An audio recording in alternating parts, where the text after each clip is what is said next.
percent respectively. The stability in this inflation is largely due to the previous monetary policy actions that have supported the shilling exchange rate, declining food crop prices due to favorable weather, and the diminishing global inflationary pressures. Specifically, in November 2024, annual headline inflation remained steady at 2.9%, while core inflation slightly decreased to 3.8% from 3.9% in October 2024, driven by a decline in services inflation, particularly in passenger transport services. Looking ahead, Uganda's positive economic prospects, strengthened by capital inflows into the mining and the oil industries, could continue supporting the shilling exchange rate. Along with favorable food and oil prices and decreasing global inflationary pressures, this is expected to keep inflation low. The Bank of Uganda projects that average core inflation will remain below the medium-term target of 5%, averaging 3.7% in 2024/25 and 4.2% in financial year 2025/2026. However, inflation is expected to stabilize around the target of 5% in the medium term. There are, of course, several risks to this inflation forecast. On the downside, inflation could be lower if the exchange rate appreciates, partly due to stronger capital inflows related to the oil development, and also if the global growth and inflation remain low.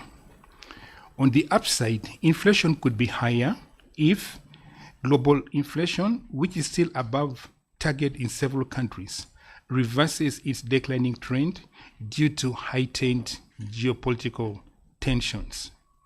Also, a severe depreciation pressures arising from tight global financial conditions due to potential policy reversals in advanced economies, leading to capital flight to safer havens. Geopolitical tensions, if this intensify, and then the disruption of trade leading to sustained increases in shipping costs or commodity prices, thereby lowering the global growth and further limiting the domestic economy's supply capacity. And if the weather conditions become extreme, this could drive food prices higher than projected. Overall, the risk to inflation outlook are balanced. On economic activity has remained strong with output around its potential. High-frequency indicators of economic activity and business sentiment suggest sustained strengthening in economic activity driven by resilient domestic expenditure. The GDP growth outlook remains unchanged since the October 2024 monetary policy statement, with growth expected to be between 6% and 6.5% in financial year 2024/25 and between 7% and 7.5% over the medium term. This growth trajectory of industry and the commencement of oil production in financial year 2025/26. Also, this growth outlook remains under considerable uncertainty. On the downside, growth could be lower if heightened geopolitical risks and potential changes to global trade and fiscal policies trigger additional economic shocks, disrupting trade and supply chains and resulting in higher commodity prices, especially oil. Also, the ongoing tightness in the domestic financial conditions, if this persists, could lead to higher borrowing costs, and increased domestic borrowing to finance fiscal deficits may crowd out the private sector and worsen the already limited private sector credit. And also, if the capacity of fiscal policy to respond to emerging global shocks is constrained, we could see growth lower. But on the upside, growth could be higher if government interventions result in improvements in productivity growth. And if investment is stronger in the extractive industry, and also if the global economy picks up, supporting exports, remittances, tourism, and foreign direct investment. And weather conditions that are favorable that support crop production could also lead to higher growth. So again, on the overall, the risk, the growth outlook are balanced.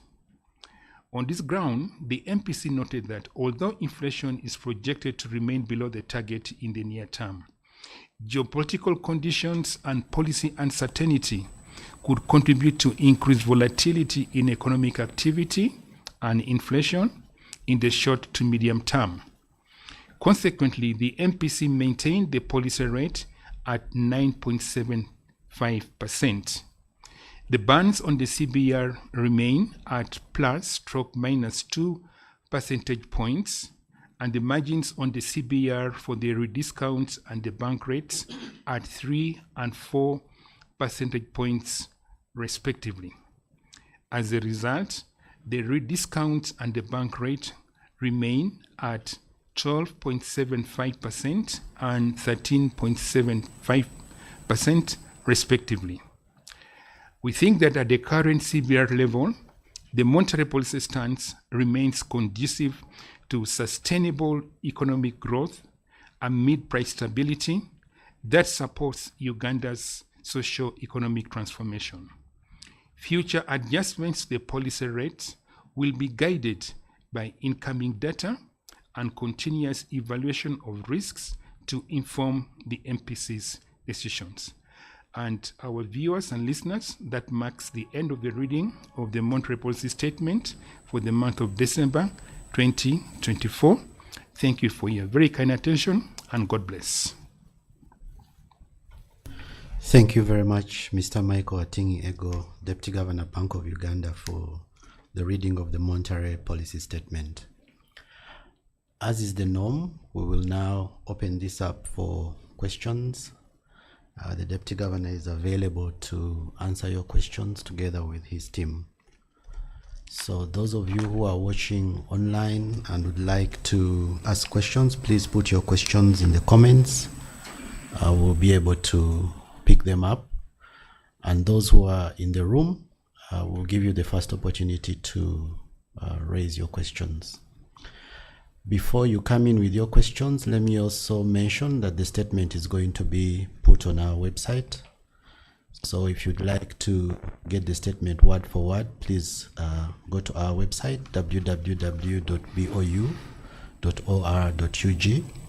and we'll also put it on our social media channels. Okay, can we have the first set of questions? Who's ready? Please let us know your name, the media house you're representing, and go ahead with your questions. My name, I'm called Sudil Byaruhanga. I work with NTV Uganda. My first question is going to the Deputy Governor. I'm interested in knowing how far with the investigation when it comes to the 60 billion shillings that was illicitly taken out of the coffers. The public out there, there is so much misinformation going on. So would want you, much as there is an investigation that is going on by police and the rest of the agencies, internally, you have also systems. What are you doing about it? What systems have you put in place to ensure that you deter such scenarios from reoccurring? The third one, if there are people who are aiding in as witnesses in this investigation from your staff, would like to know how many are there. You may not give us the details. Those who are, I was told or informed that some are witnesses. So we want a clarification on that. And then also, after giving the outlook of the policy statement, there is this issue of percentages, especially by the bankers. The government came in to intervene to protect the borrowers, because there is always a saying that these banks sometimes work as a cartel, like how the fuel industry is or was until government intervened, and we see now things lowering in terms of prices. So what's the plan on the government side or BOU to rein on these banks? Because it's a free market economy. Everybody decides. You come, buy whoever wants, you come, take. If you don't, leave. But how do you intend to protect these borrowers? Like the government has tried to protect borrowers from these money lenders.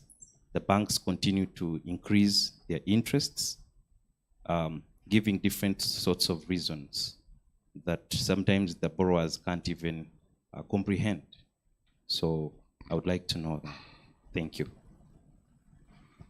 Thank you, Sudhir. I think for purposes of not mixing up things, I'll request the Deputy Governor to respond to the questions related to monetary policy. I have taken the questions on the payments incidents. I've written it down. The Deputy Governor will respond to these questions at the tail end of this press conference. So please rest assured that your questions will be responded to. But for now, I'd like to request the Deputy Governor to first respond to the monetary policy related questions. Deputy Governor, please. Yes, my friend Sudhir, thank you for your question. You say that banks operate as a cartel.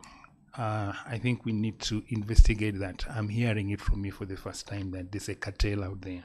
So Adam, you should put that on your research agenda to ascertain whether really that is true.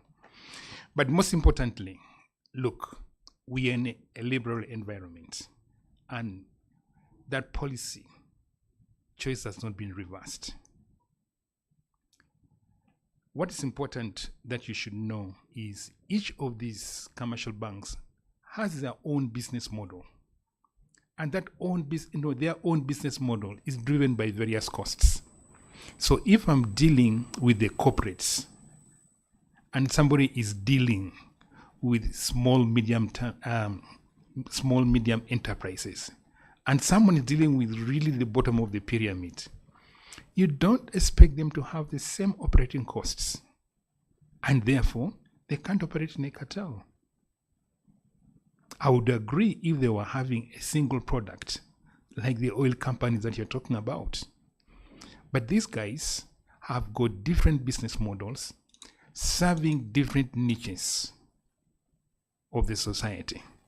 So it would make absolute nonsense to say this is the rate at which you are going to operate.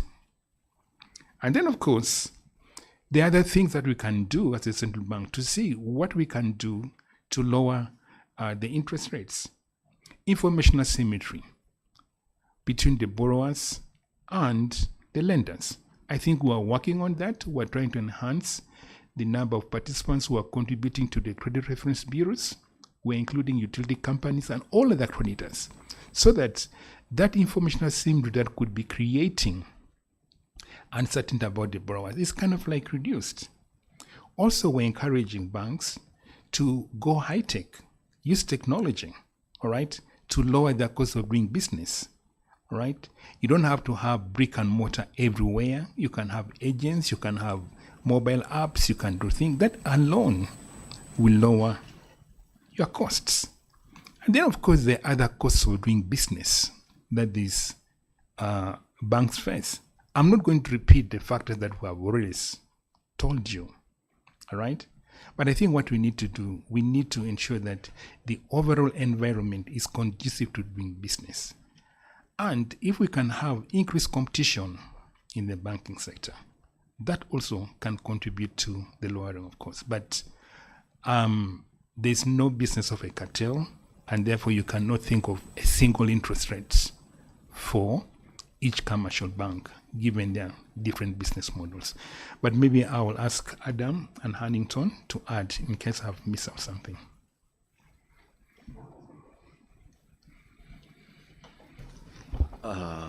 Thank you very much, Deputy Governor. The only thing I would want to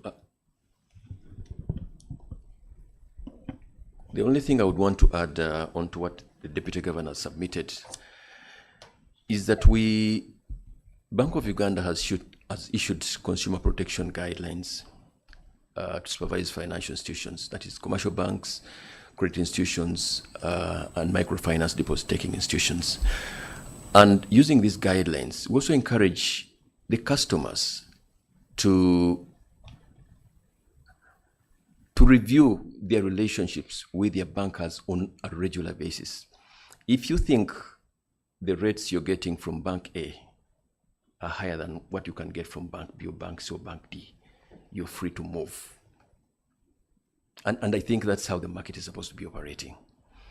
Secondly, we have a window where we receive complaints in circumstances where customers don't think they are getting value for their money.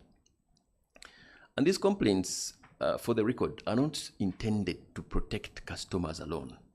They also protect the lenders, because there are so many cases where customers borrow and don't pay back. In the process of recovery, of course, these customers run Bank of Uganda for protection. So what the central bank does is to get between the two and mediate. Who is on the wrong, who is on the right, and we get a middle of the road position that ensures that whatever conflicts you have are resolved amicably. Thank you. I think that's what I wanted to add. Thank you very much for those responses. Deputy Governor, we have one here from Fred Ojambo of Bloomberg. And the question is, how are the tariff cuts and deportation proposals by US President-elect Donald Trump likely to impact Uganda's monetary policy, and how are we preparing for this? Okay, thank you. I'll just say something and then maybe ask Adam to add. Of course, following the election of President Trump sometime in mid-November, we saw the US dollar strengthening. And the strengthening was premised on a number of expectations, which were largely driven by the campaign messages that the Trump team had sent to the American voters. The issues of tariffs, the issue of deportation of illegal immigrants, and a number of other factors. I think what the market did, they factored all that in when he was announced as the president-elect. And most commentators thought these were going to be inflationary. So their anticipation about significant cuts in the policy rates going forward were kind of like reduced. And as you're aware, the Fed chair also came out strongly that he will do what it takes to control inflation. So as a result, the market then factored that, look, the interest cuts that we're looking at may not really come handy. Even the frequency might reduce. And as a result, the US dollar strengthened. It strengthened and it affected a number of advanced, emerging, and frontier currencies. So that is what happened immediately. But in terms of the overall impact, I think it depends on the timing. It depends on the quantum. And it depends on the impact of these two actions on the US economy. That's how the impact will be felt in Uganda. Of course, we're aware that President-elect Trump is already putting in place a team so that when he assumes presidency in late January, he's on record as having said he will immediately implement his campaign promises. So if that were to happen, then maybe the market is going to factor higher interest rates going forward with the currency, maybe then begin to appreciate.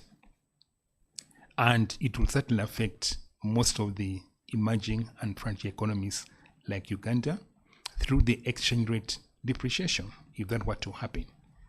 But of course, whether it will happen immediately, you also have to bear in mind that not all members of his party might be agreeable to that. So we don't know what's going to happen. But so it is In my view, it is the timing of the implementation, it is the size, the quantum of these policies, how they're going to be implemented, and the impact on the US economy and the market expectations is what's going to drive how it's going to affect the Ugandan economy. But Adam, you read more than this one. Thank you, DG. Yes,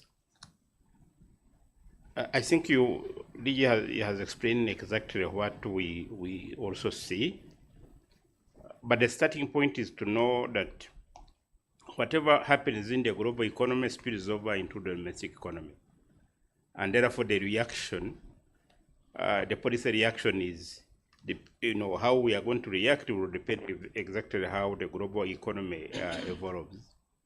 Second, the most important thing also is to note how do other countries react. If you impose a tariff, say 100% as has been rumored on China, how does China respond? The same story to Mexico or other countries. So the response of the other major countries also will impact. Actually, that is what is likely to impact more on the global growth, in addition to what USA is doing. So in the event that the reaction from the other parties, or from other major countries, including China, etc., on USA, if it happens, then automatically we are looking at, the whole thing impacting global growth, and then we start seeing how it fits through into our domestic economy, either through trade, through financial flows, like DG said, on exchange rate, but also on other things like workers' remittances, FDI, etc.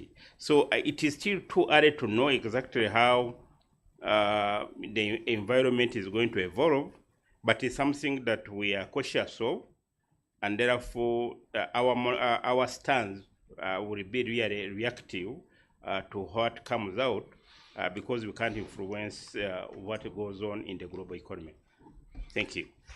And maybe, Adam, just to add, just when I was reading the monetary policy statement, we did mention that that the MPC noted that although inflation is projected to remain below targets in the near term, the geopolitical conditions and policy uncertainty could contribute to increased volatility in economic activity and inflation in the short term. So consequently, that's what has made us maintain the CBR at 9.75%.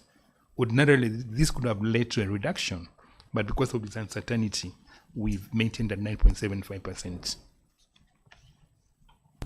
Thank you very much, Mr. Michael and Dr. Adam, for that exhaustive response. Do we have any other questions? Yes, please. Introduce yourself, Media House, and then go to the questions.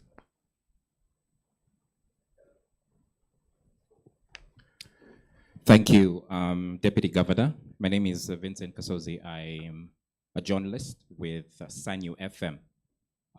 You did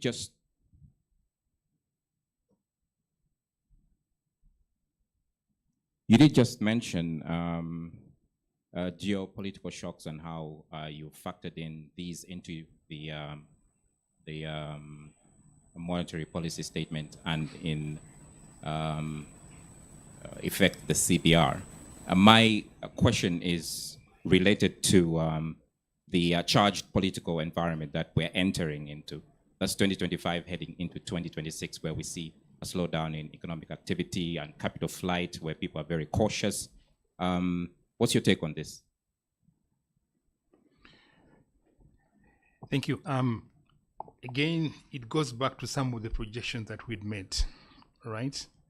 We think that the increased activity in the oil and the gas sector, the impact of government expenditure, particularly through the parish development model, and the policy actions that we have taken, I think should be able to contain to a large extent any possible adverse things come out of that. So I would not want to begin really speculating that's going to happen, but when I look at the factors on the ground that are underpinning growth, that are going to underpin inflation, I think these are strong enough for us to maintain our projections. But maybe, Adam, you have something to add. Thank you. I have nothing useful to add, but as the writer said, projections. Yeah, I don't think it is right to borrow what happened yesterday to today. Let us. I think the current outlook, the economy, the way the economy is now in terms of the economic fundamentals, FDI in the oil sector and other minerals, agricultural production response, all these seem to be on a strong foundation that unless something drastic happens that we don't expect in our projection, that there will be a serious reversal on the outlook. And I think the monetary policy is reflective of all those scenarios, different scenarios that could evolve, and therefore taking a stance even today based on what we see in the outlook. Thank you. Thank you. Can we have your question, please? Remember to introduce yourself and the media house.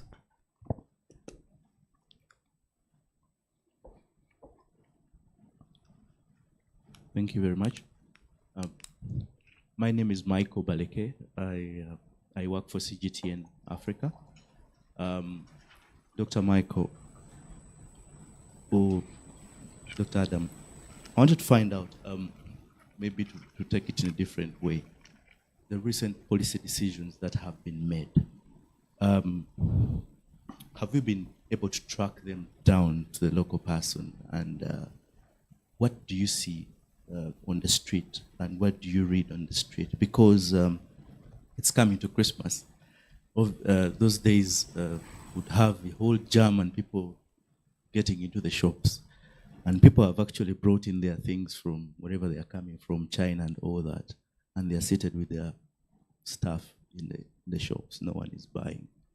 So these policy decisions that you have made, can we be able to track them down to the local person? Are they increasing, putting more money into their pockets? Number two would be the government about debt. I wanted you to give us some highlights on our debt generally. How are we doing when it comes to debt? We know the government has said it is going to put a limit on borrowing in the coming, probably in the coming financial year. But we know not much money is coming in from all the other external sources, which means the government may easily come back to the domestic market to borrow this money. But they're saying they're going to limit their borrowing. And where is this money going to come from if they don't definitely borrow? Where is it going to come from? But we just want you to give us some highlights on how we have done.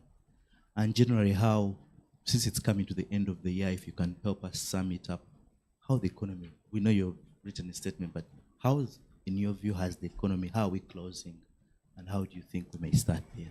Thank you. Yes, Michael, thank you for your question. I'll share it with Adam, of course, because you address it to the two of us. I think let's distinguish between real and nominal money balances. Look, you can have very big amount of nominal money balances, but it depends what basket of goods and services can that money buy.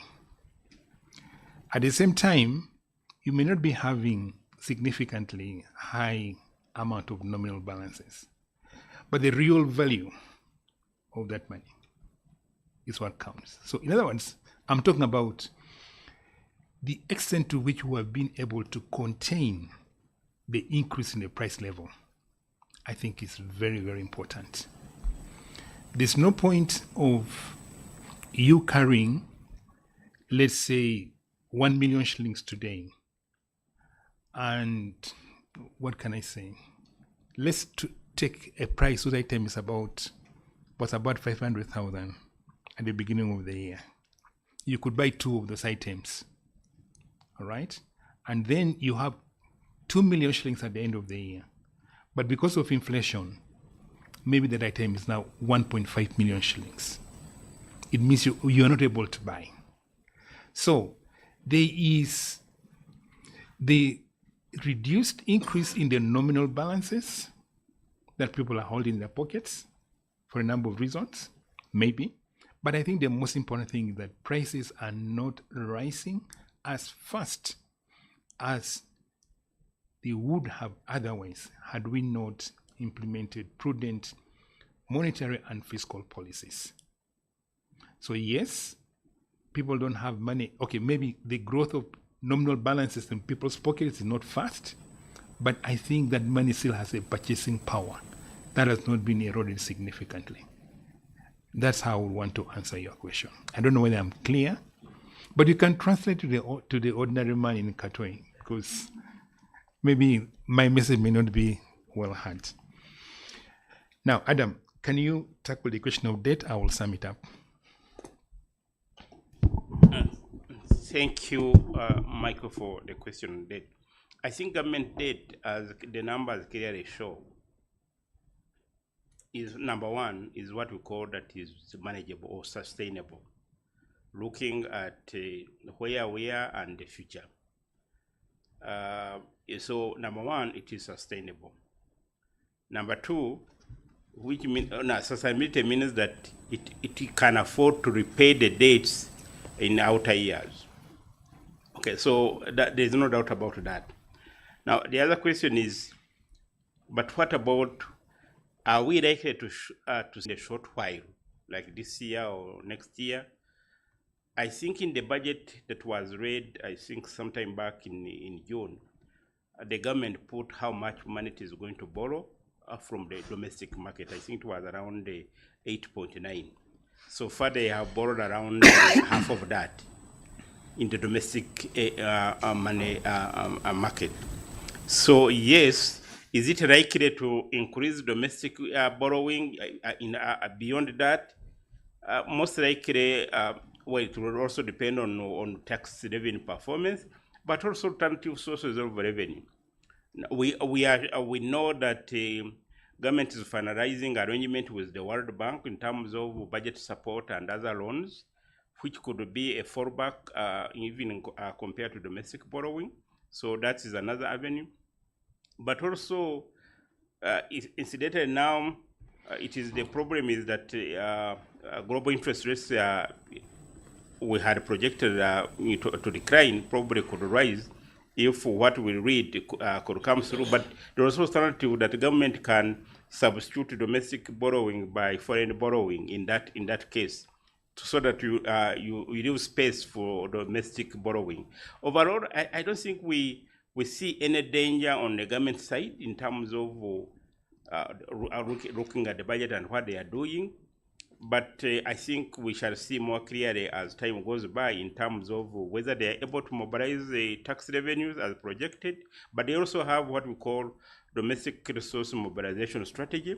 And I think what we have been reading and what the numbers we have been getting from URA, the taxes have been slightly above target, which is a welcome development, meaning that probably the tax revenues are on track. So overall, I don't think we have a challenge with public debt. Okay, thank you, Adam. So let me just sum it up. You know, in the very short term, right, it looks as if we are having a challenge. But let's look at the medium term. I think the medium term outlook is very positive. What we need to do between the Bank of Uganda and the Ministry of Finance is we need to secure the near term so that it does not affect the positive outlook in the medium term. By that I mean to say we should really try to live within our means in the near term so that there's no adverse effect on the medium term. What do I mean by the medium term? Government has put in significant amount of policy, all right, and some reforms to increase growth going forward. If you look at the oil and the gas sector, we expect to begin commercial oil production around 25, 26, 27.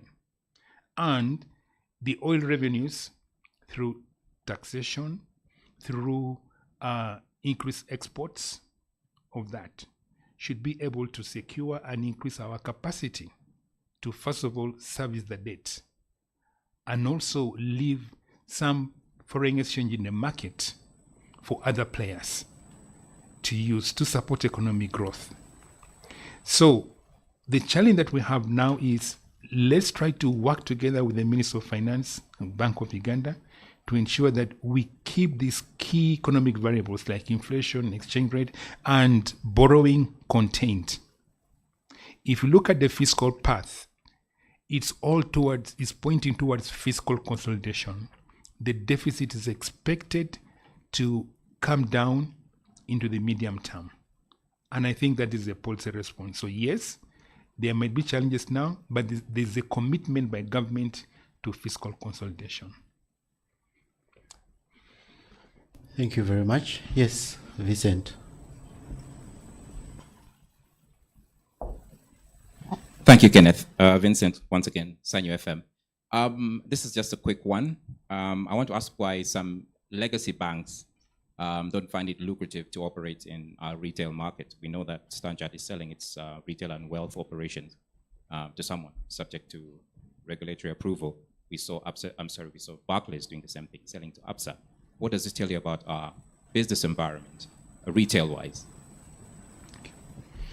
Hanito, can I defer that to you? Thank you, Governor. Yes, indeed, last week, Standard Chartered came up with a statement indicating that they're selling off their wealth and retail book, and they want to concentrate on the corporate and institution segment of the market. Standard Chartered has been doing banking business for over 170 years globally, and 112 years in Uganda. And over time, businesses change the focus depending on what they're looking for. The shareholder focus keeps on changing. Now they're looking at corporates and institutions because they think that's where they have a comparative advantage. And they want to leave the retail segment to banks that have the capacity and a competitive advantage to concentrate in. From our perspective, we don't think there's anything wrong with our market, because if you look at the outlook of this country, it is way better than it has been since independence. There are new resources that are coming up. We have a growing population, so consumption is going to increase. Incomes are likely to increase because of the opportunities that are coming up. The oil sector is opening up. From where we sit, I think it's a business decision to focus on the corporates, and there's nothing wrong with the retail market. They just want to leave the retail market to banks that have a competitive and comparative advantage in, and they concentrate where they think they have strength. Thank you. Okay, thank you, Huntington. And just to add to that, again, we talked about the business models, how each bank adopts a business model. But of course, now you might be worried that they're running away from the ordinary man and what have you. But let me assure you one thing. We recently rolled out environmental social governance principles that are being implemented by all the supervised financial institutions.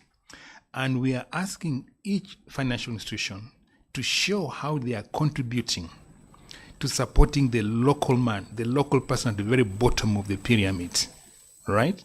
So the strategy, for example, adopted by Standard Chartered Bank, they're saying, look, we don't want to direct a deal with the local person down there, right? We are going to work through institutions such as BRAC, right? We'll be working with them, we'll be wholesaling credit to BRAC, and then let BRAC retail it, right? That's where their comparative advantage is, all right? Because for us, we're asking every bank must participate in extending credit to the person at the last mile. How you do it is your business model. So Standard Chartered has opted to go through another financial institutions. Others are going through mobile money companies. They are collaborating with mobile money companies to retail credit for them so that they can focus on their area where they have a comparative advantage while meeting our requirements of increasing credit to the last mile. Thank you very much. Sudhir, you asked a question at the beginning of this Q&A, and I promised to come back to these questions. Thank you for being patient. Deputy Governor, if I may just go over the issues highlighted in the question. Sudhir and the public would like to get more information about the payments incident. We released a statement on this earlier this week, but we also mentioned that we'd provide more information when the investigations are complete. However, there are some issues that you could bring some light to. So first and foremost, there is the issue of whether it was a hack. Would you like to clarify on that? The amounts that were involved. More importantly, the steps that BOU has taken since the incident happened to recover these monies, and how this investigation is impacting staff. If you could comment on the staff issues, the witnesses that have been mentioned by Sudhir. Thank you, Chair. Thank you, Deputy Governor. Okay, thank you, Sudhir, for that question. Again, I want to emphasize the fact that investigations are still ongoing, and I would not like to tamper with those ongoing investigations. So in response to your questions, I'm going to give you facts, just only facts, all right? That will, of course, become known. And these ones we are sure of. So, and I would like to reverse the question that you've asked. I'm first of all going to start with the amounts that were involved, because there have been lots of things flying in the media. Everybody wakes up with a speculation. It becomes a lead story. So there's a lot of confusion, all right? And it's not good, particularly when you're targeting your central bank to be having that kind of. So I think I need to bring out something, make them clear. I want to be on the record for this, and I'll be held accountable for it. So I'm speaking authoritatively on this. Whatever has been going out in the media, everybody is free to speculate if they want, but they should speculate within the confines that's based with information. So I'll start with the amounts involved. You know, there were two transactions which were relating to debt service payments. The payment transactions in question included a payment to the World Bank of $6.134 million, which was instead paid to a company called Roadway Company Limited through a bank in Japan called MUFG. And that was on the 12th of September 2024. And then the second transaction was meant to be a payment to the African Development Fund of $8.596 million.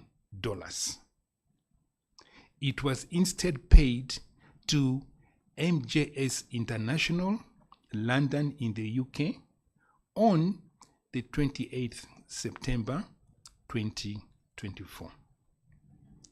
Now, on the part of Bank of Uganda, upon discovering that the payments had not reached the intended beneficiaries, that is the World Bank and the African Development Fund, Bank of Uganda immediately commenced internal investigations and reported the matter to the relevant government agency, and that was the police, Uganda Police Force, the Criminal Investigation Directorate, and also the Financial Intelligence Authority.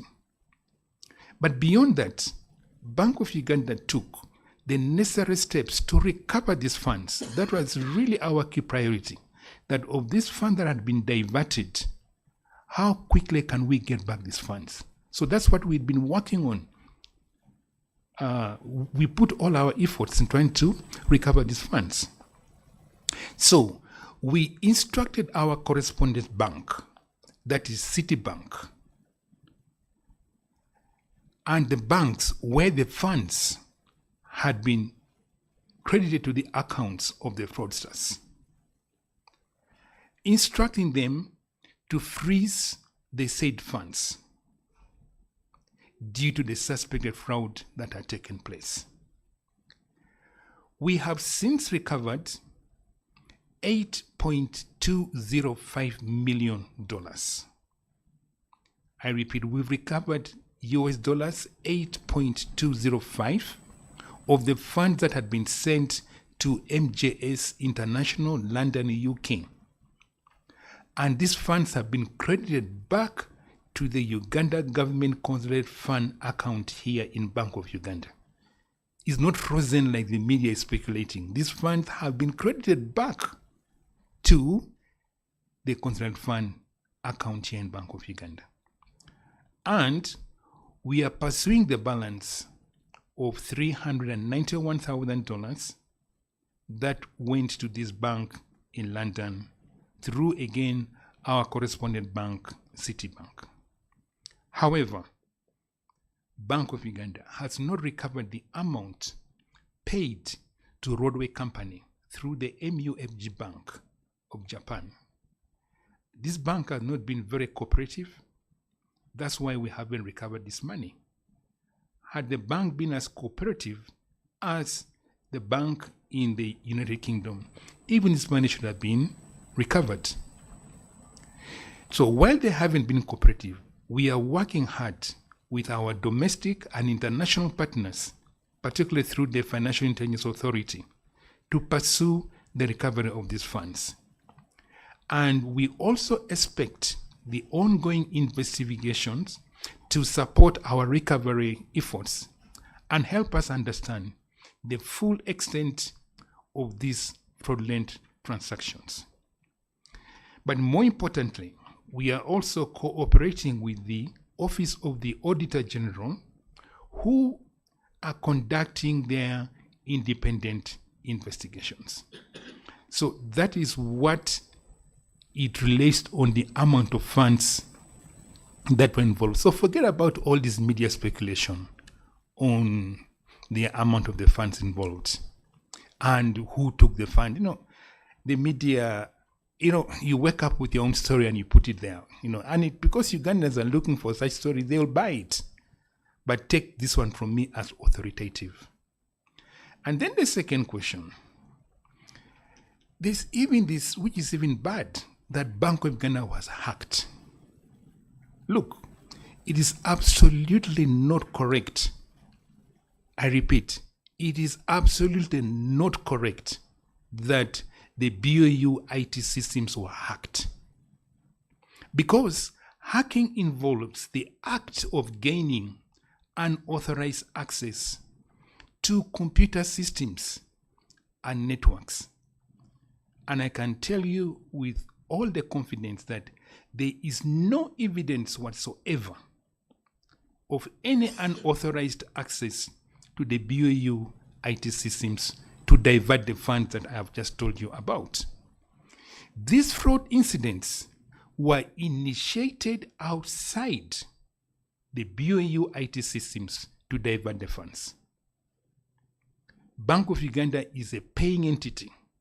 You get instructions to pay, and we pay as instructed. So, let me repeat, the fraud incidents were initiated outside the Bank of Uganda IT systems, and instructions were received by Bank of Uganda to pay the wrong beneficiaries, leading to the subsequent diversion of the funds. Now, where the diversion took place, how and who were involved is a subject matter of the ongoing investigation, for which I cannot comment. But be rest assured, the Bank of Uganda IT systems remain fully operational. They are secure and uncompromised. Forget the nonsense out there that the BOU IT systems were hacked. That's my message on that. The BOU IT systems were never hacked. Our systems are operational, they're secure, and they're uncompromised.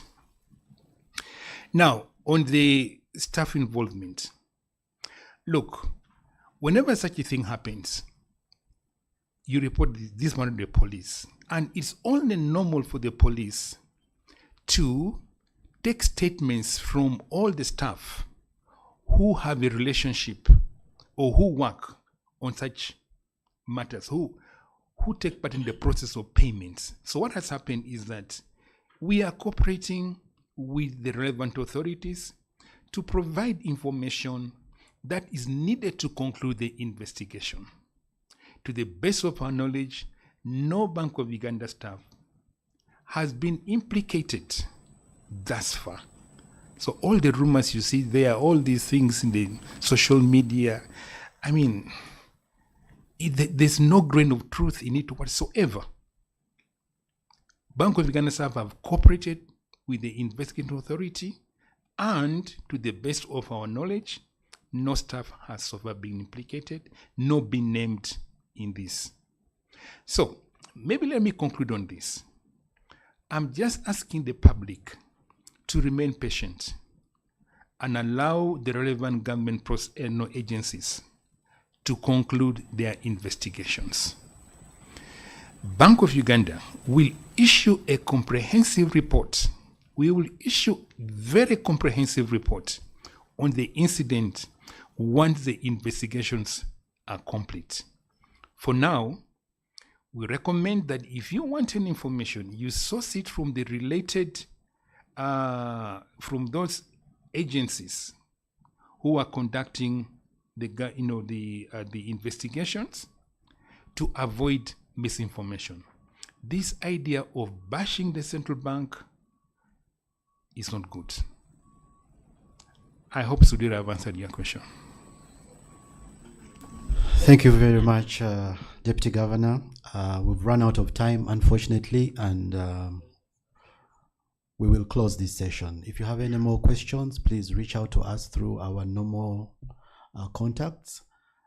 Thank you very much for taking time to come. Thank you very much those who are tuned in. And thank you very much, Deputy Governor, Mr. Michael Ating Ego, Dr. Adam Mugume, Mr. Hannington Waswa, Miss Gloria Kasasira, and all the members of staff of BOU who are here for making this happen. We will now have, after this, a Luganda translation, and I'll request the team that has been handling English to leave the room so that we do the Luganda. Thank you very much.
Bassebo ne bannyabo abali ku mutimbagano n'abo abali muno mu conference room, tugenda kubeera ne Luganda version ya monetary policy statement. Please go ahead. Abatulaba n'abatuuliriza mwenna mwebale nnyo, era nga ngenda kutaputa statement Deputy Governor gy'awadde abamawulire era gy'asomye. Akakiiko akatuulira akasalawo ku byenfuna by'eggwanga leero katudde ne kasalawo nti akabonero ako kwe twewolera ensimbi okuva mu bbanka ez'ebyobusuubuzi kasigadde ku bitundu 9 n'obutundutundu 7.5 ku buli 100. Kalabye nti speed emiwendo kwe girinnyira esigadde eri wansi, emiwendo gy'ebintu ebigulibwa mu maduuka tegirinnye nnyo era gisigadde ku bitundu 2.9 ku buli 100 era nga kino kivudde okusingira ddala ku miwendo gy'okusaabaza abantu nga kusigadde kuli wansi. Bwe tuba tulengera ewala okusinziira ku miwendo engeri gye ginaalinnya oba okukkamu egy'ebintu bye tugula mu maduuka, tulaba nti tegijja kukula nnyo era tegijja kulinnya nnyo, era ensonga lwaki kijja kuba bwe kityo nti tulabye nti waliwo ebyensimbi ebiyingira naddala ku nsonga ez'amafuta n'ebyomuwendo eby'omu ttaka bijja kwongera siringi ya Uganda amaanyi. Bw'ogattako nti emiwendo gy'emmere gisigadde wansi oba tegirinnye okutwaliza wamu, nti ate n'embeera y'obudde tebadde mbi, tujja kulaba nti emiwendo speed kwe girinnyira tejja kuba ya waggulu. Ebiyinza okukosa emiwendo okulinnya kijja kuva ku ekisooka, we tutunuulira ebitambula mu nsi yonna, entalo eziriwo wamu n'ebyensimbi engeri gye bitambula mu nsi yonna, singa byeyongera okubijja ate awo tuyinza okulaba nti emiwendo giyinza okulinnya ku speed. Naye okutwaliza wamu ebyenfuna mu nsi yonna okutwaliza wamu bisigadde si bibi nnyo era nga kino kijja kwongera ssente yaffe okuba ey'amaanyi, okusigala nga teserebye era we tuba tulaba nti entalo tezeeyongedde n'obudde, embeera y'obudde nga nayo tebizze, tujja kulaba nti emiwendo gy'ebintu bye tugula mu maduuka tegyeyongera nnyo. We tutunuulira ebyenfuna okutwaliza wamu, mu luzungu bakiyita economy, we tutunuulira embeera y'ebyenfuna yaffe tulaba nti esigadde ekula ku speed nga bwe yasuubibwa, nga ekulidde ku bitundu 6 ku 100 era nga bwetyo bw'ejja okulinnya kisuubirwa nti ejja kulinnya ku speed eyo ebitundu 6 ku buli 100 mu mwaka guno ogw'ebyensimbi. Naye we tukiwa emyaka 2 oba 3 mu maaso, tusuubira nti ebyenfuna mu ggwanga lino ate bijja kwongera okulongoka n'okukula ku bitundu 7.5 mu myaka nga 2 okujjaawo. Lwaki? Tulaba nti bamusigansimbi beeyongera okusiga naddala mu by'emiwendo eby'omu ttaka wamu ne mu mafuta, so ekyo kijja kwongera okulongoosa embeera y'ebyensimbi mu ggwanga. Bwe tutunuulira biki ebiyinza okukosa enkula y'ebyensimbi eyo, tulaba era nti entalo n'okusoowagana okugenda mu maaso mu nsi yonna okutwaliza wamu, twongera n'okulaba nti waliwo ensi ennene nti singa zongera okunyweza ebyenfuna byazo kiyinza ate okukosa engeri ebintu bye tugula okuva ebweru gye biyingiramu, ebyenfuna ne bisereba, naye nga ekyo si kye tulaba kati. Ekiyinza okutuyamba ate okutwongera okukula nti singa gavumenti ebintu oba pulaani zeegezaako okussa mu nkola singa zikola tujja kulaba nga ate tweyongedde okukula ate era bwe tulaba n'okulaba nti embeera y'obudde mu maaso awo esuubirwa okubeera ennungi nga bw'ebadde ekyo kijja kuyamba mu kukuza emmere oba okusimba emmere n'okukungula tulabe nti emiwendo egyo tegyeyongera era kiba kituyamba. N'olw'ensonga eyo akakiiko kasazeewo nti bwe katunuulira embeera nga bw'eri ne kasalawo nti akabonero ako kwe twewolera ensimbi okuva mu banka ez'ebyobusuubuzi kajja kusigala ku bitundu 9 n'obutundutundu 75 ku buli 100 era kalaze nti bwe tunaatambulira wano ebyenfuna mu ggwanga bijja kwongera okutambula obulungi. Mwebale nnyo. Mwebale nnyo Mwami Victor Walusimbi, musajja wa Kabaka. Kakati bwe muba mulinawo ebibuuzo muyinza okubuuza. Oluvannyuma tuggalewo press conference eno.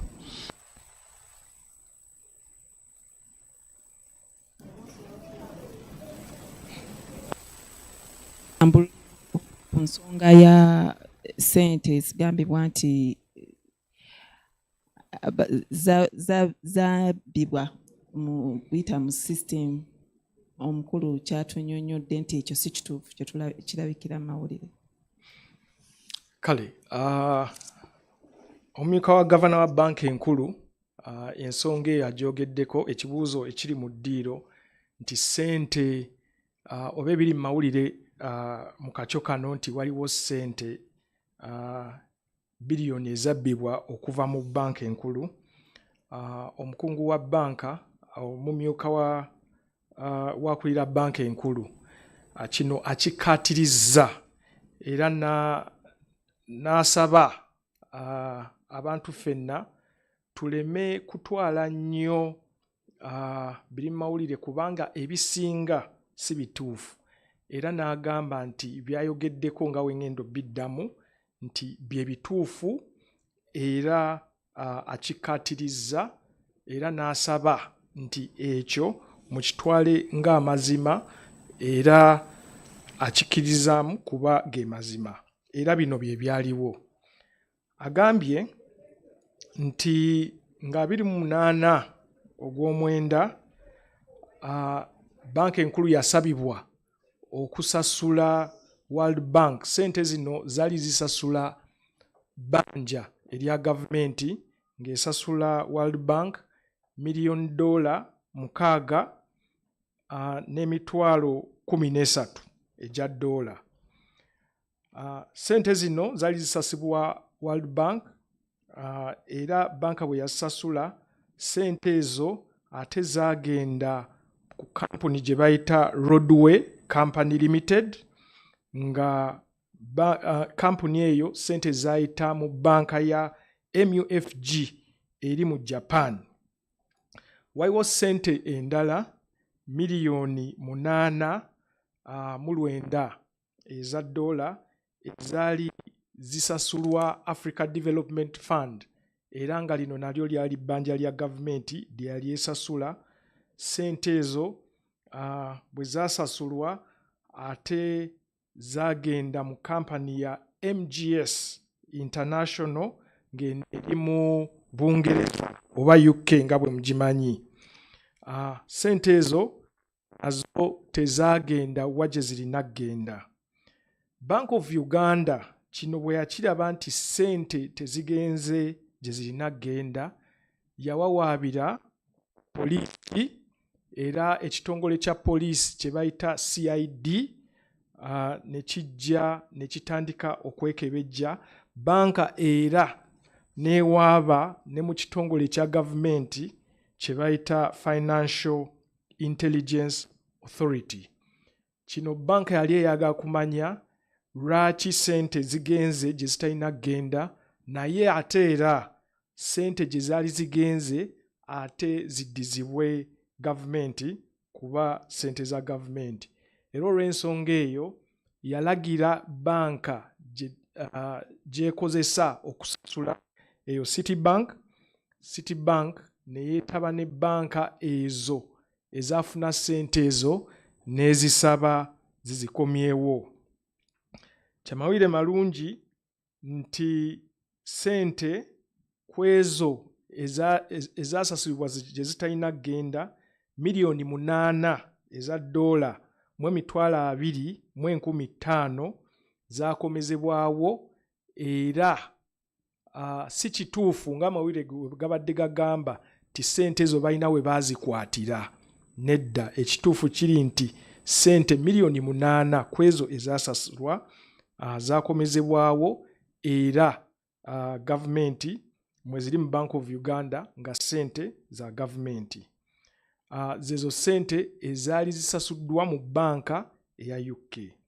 Wabula miliyoni 6 eza $, n'obugwamu awo ezayita mu banka eya Japan ne zigenda mu MUFG Company, ezo tezinnadizibwa banka enkulu eya Uganda olw'okubanga banka eyo mu Japan ebadde tennaba kukolagana bulungi na Bank of Uganda era n'ebitongole ebyo ebinoonyezebwa.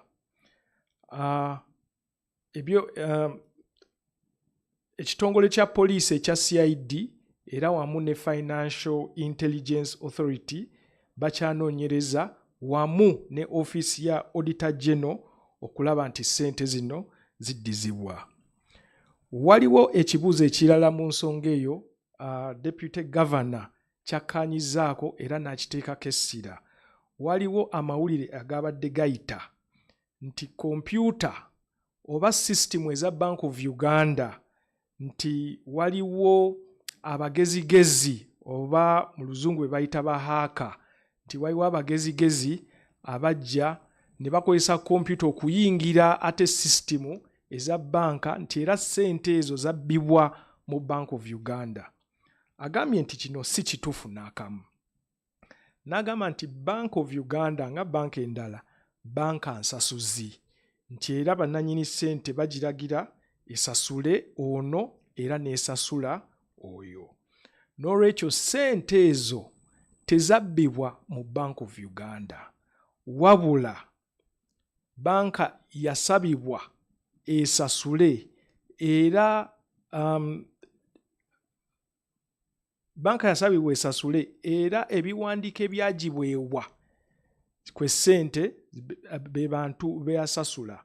N'olwekyo okunoonyereza kukyagenda mu maaso okulaba kino kyavaawa okuba nti abantu abakyamu be baasasulwa. N'olwekyo si kituufu n'akamu n'akeddagala nti banka ssente ezo zabbibwa mu banka enkulu. Akkaatirizza nti kompyuta za banka, sisitimu za banka zonna ziringa bwe ziri era tewali yali aziyingidde okulaba nti abbamu ssente mu Bank of Uganda oba nti azikozesa okukola ebintu byonna nga bw'ayagala. So kompyuta zaffe ne sisitimu zaffe namu era zikola bulungi, ssente tezabbibwa nga bakozesa kompyuta eza banka. Waliwo n'eggulire eddala eryabadde liyita nti waliwo abakozi ba banka enkulu abaakwatiddwa era ne basibibwa oba nti bateeberezebwa okuba nga beenyigira mu kubba ssente zino. Ekisooka ssente tezabbibwa mu banka nga bwe ŋŋambye, naye agambye nti ekitongole kya poliisi bwe kyajja okunoonyereza ne Financial Intelligence Authority nga bwe balina okukola, baasaba nti buli mukozi yenna eyeetaba mu nsasula bulijjo nga bwe zibadde zikolebwa ateekwa okugenda n'awaayo statement. Era statement ezo zaakolebwa abakozi baffe ne babeekebejja era mu myezi 3 egiyise, kubanga bino byaliwo mu September tebyakabaawo, mu myezi 3 egiyise nga n'okunoonyereza kuno kugenda mu maaso, tewali mukozi wa Bank of Uganda n'omu yali akwatiddwa oba ateeberezebwa nti yeenyigira mu kintu kino. N'asaba nti bannaffe abantu baffe aba bulijjo bannayuganda tugumiikirize ebitongole ebikwatibwako bikyanoonyereza nti era bwe binamala okunoonyereza kuno ripoota eneevaayo Bank of Uganda giwa bannayuganda bakitegeere ti naye wabaawo omuntu yenna gadde okumanya obaawo ekirala kyonna ekyakazuulibwa ayinza okugenda n'abuuza ebitongole ebyo ebinoonyereza CID eya police ne Financial Intelligence Authority. Mwebale nnyo. Webale nnyo Mwami Victor. Tukomezeddwa conference yaffe awo.